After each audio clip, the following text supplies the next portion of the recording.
हवाई जहाज से चांद देखने का शरई हुक्म क्या है?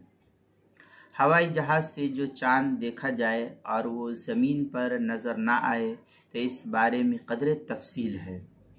वो ये कि अगर हवाई जहाज से नीचे परवाज़ें करे और वहीं से चांद देख लिया गया हो, तो इसका शरन एतबार किया जाएगा और शरन एतबार है, जैसा कि हेलीकॉप्टर वगैरह से चांद देखने में होता है।